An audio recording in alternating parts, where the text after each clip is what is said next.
Hi, it's Michael, clinical psychologist at Grove Psychology.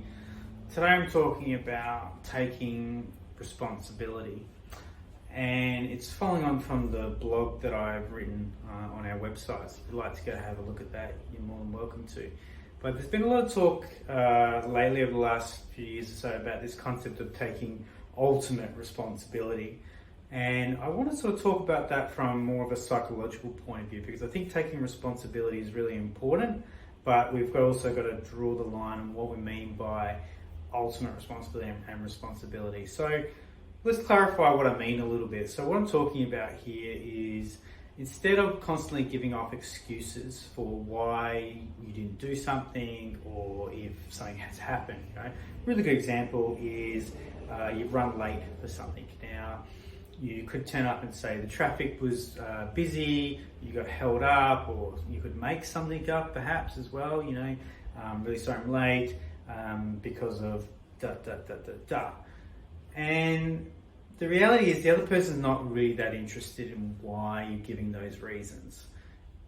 We give those reasons because it's more about making ourselves feel a little bit better. It's not my fault because of X, right? So this is sort of like what we call a bit of cognitive dissonance. Can I have a different thought to the way that I feel? So I feel guilty. If I can give a reason for why something hasn't happened, then I feel a little bit better about myself. The reality is, though, it often comes across as you're giving an excuse. So if we go take the simple example of running late, it might be true that you are caught up in traffic, but the reality is probably you didn't give yourself enough time for the fact that it might have happened. You haven't prepared yourself well enough. So what we're talking about here then is taking responsibility for that. Apologizing. I'm really sorry that I ran late. I'm sorry that I held you up. I know that your time is important. And that's a very genuine apology. That's taking ownership also of what's going on without trying to deflect. It's not my fault. We can do this for a whole bunch of different stuff. This might be an issue at work. You've handed something in late. Oh, it's not my fault because I've been waiting for, Bob an accountant to give me this information. It could be true, but also the person that you're trying to hand it to isn't that interested in it. So taking responsibility. What it means is I probably needed to chase Bob a bit harder in time to get that sorted out, or allowed for the fact that this might get held up, and what can I do that still gets the information to my boss or whatever it might be. So we're taking responsibility in that regard, and we're then owning it. Now, we've got a bit of an issue that might bring up these negative feelings. This is why we normally give off reasons why it hasn't happened, because we're trying to make ourselves feel a little bit better. What do we do with these negative feelings? Because there's a good chance we might be blaming ourselves. Maybe we've got some negative thoughts. I'm so stupid. I always stuff this up. That type of stuff. Our brains are really good at replaying all the things that we're doing badly. It's our primitive brain. It's replaying. It's doing what it's supposed to do. It's replaying in our head so that we learn from this. But in the modern world, all that ends up being is anxiety and then feeling really bad because I'm just replaying over and over how many things I've stuffed up in my life. It's not actually helping me to learn. So what we need to do is, firstly, can we separate from that a little bit? I've made a mistake, right? I've not followed through on something I said I was going to do. I'm really sorry for that.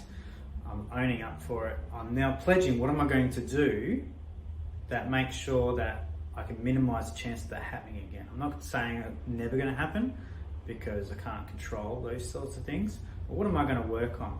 So if for example, I'm going off to a meeting to meet with somebody, I'm going to allow myself 15 minutes either side of that appointment so that I don't get caught up in traffic. So that if it does happen, I've still got some time that I'm going to get there. I'm going to make sure I'm prepared the night before. I've got everything ready to go, so I'm not scrambling around. Those types of things. So I'm taking some responsibility. I'm planning ahead so that when I've got these thoughts going through my mind, I go, okay, well, yes, thank you very much for reminding me of that. But I've now got a plan of how I'm going to go about it. So I'm really setting in stone what I'm trying to work on. And that can help us then feel better. From this era, I'm working really hard to make progress on what I'm doing. So that's a really good, simple example of how we can try and work on that. And that concept of taking responsibility. It's not about beating yourself over the head. telling yourself about how bad you are. Our brains want to do that anyway, right? So we're thanking our mind, thank you very much, you're trying to help me, but it's not helpful. I'm going to make a strategy, a clear plan. I'm going to work on these sorts of things. This takes me towards the life that I want to be living. I want to be someone who's reliable. I want to be someone who takes ownership of when mistakes happen. I want to make sure that I'm kind and considerate of other people, whatever it might be. And this is my plan to go forward.